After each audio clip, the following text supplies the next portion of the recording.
আসানসোলের ভেতরে মিনি পাকিস্তান বানানোর একটা চক্রান্ত চলছে। আজকে আসানসোলের বিষয়ে কথা বলতে গিয়ে আমার প্রথমে রেলপারের অঞ্চল, সেই অঞ্চলের কথা বলতে আমরা বাধ্য। এই রেলপার অঞ্চল এখন বর্তমানে ড্রাগ মাফিয়াদের অধীনে চলে গেছে।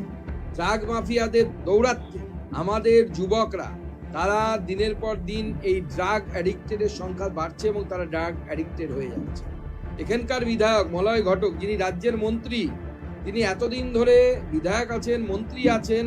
আমি প্রশ্ন করতে চাই যে একজন এরকম সিনিয়র মন্ত্রীর বিধানসভাতে এই ড্রাগ র্যাকেট চলছে, মন্ত্রী কি জানেন না? কানে তেল দিয়ে ঘুমোচ্ছেন নাকি পুলিশের মাধ্যমে এই ড্রাগ মাফিয়াদের পয়সার ভাগ মন্ত্রী বা তার ভাইয়ের কাছে পৌঁছয়? কারণ আমরা যেরকম শুনেছিলাম হাতির দু রকমের দাঁত হয়, একটা দেখানোর, একটা খাবার। আসানসোলের এই মন্ত্রীর এরকম দুটো মুখ আছে, একটা নিজের মুখ আর একটা ভাই হচ্ছে অভিজিৎ ঘটকের মুখ। খাওয়ার জন্য উনি অভিজিৎ ঘটকের মুখটাই ব্যবহার করে বলে আসানসোলের মানুষের অভিযোগ। একজন আদিবাসী যুবক তৃণমূল কংগ্রেসের কোনো একটি প্রকল্পে রাস্তা বা কিছু ছিল, সেখানে নারকেল ফাটাতে গিয়ে জয় শ্রীরাম বলেছে বলে তাকে জয় বাংলা বলার জন্য চাপ দেওয়া হয়েছে। এবং জয় শ্রীরাম কেন বলেছে? জয় শ্রীরাম বলা যাবে না। আজকে আমি প্রশ্ন করতে যাই, তৃণমূল কংগ্রেসের নেতা মলয় ঘটক থেকে শুরু করে উপাধ্যায় সাহেব থেকে শুরু করে যারা আছে এখানে, তাদের নাম তো সবারই হিন্দু নাম আমরা দেখতে পাচ্ছি।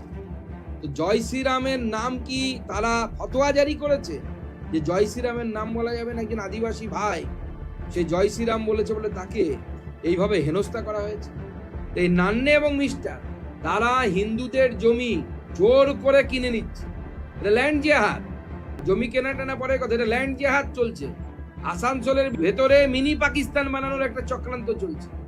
চলতে পারে না। ভারতীয় জনতা পার্টি যতদিন আছে আমরা চলতে দেব না। আর কত অ্যাপিসমেন্ট পলিটিক্স আপনারা করবেন? আপনারা তো এমন অবস্থায় পৌঁছে গেছেন যে তৃণমূল কংগ্রেস নেতারা এরপরে ভোট পাবার জন্য হয়তো নিজের মন্দির, বাড়ির মন্দিরও হয়তো ঈদের গরু কাটার জন্য দিয়ে দেবে।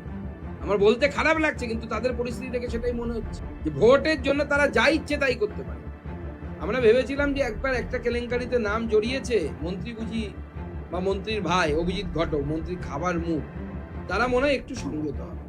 আবার দেখতে পাচ্ছি যেখানে একটা 350 কোটির চিটফান্ড রেলপারে যেটা ঘটেছে, সেই চিটফান্ডে মন্ত্রী এবং মন্ত্রীর ভাই অর্থাৎ মলয় ঘটক এবং তার ভাইয়ের নাম কিন্তু জড়িয়ে যাচ্ছে।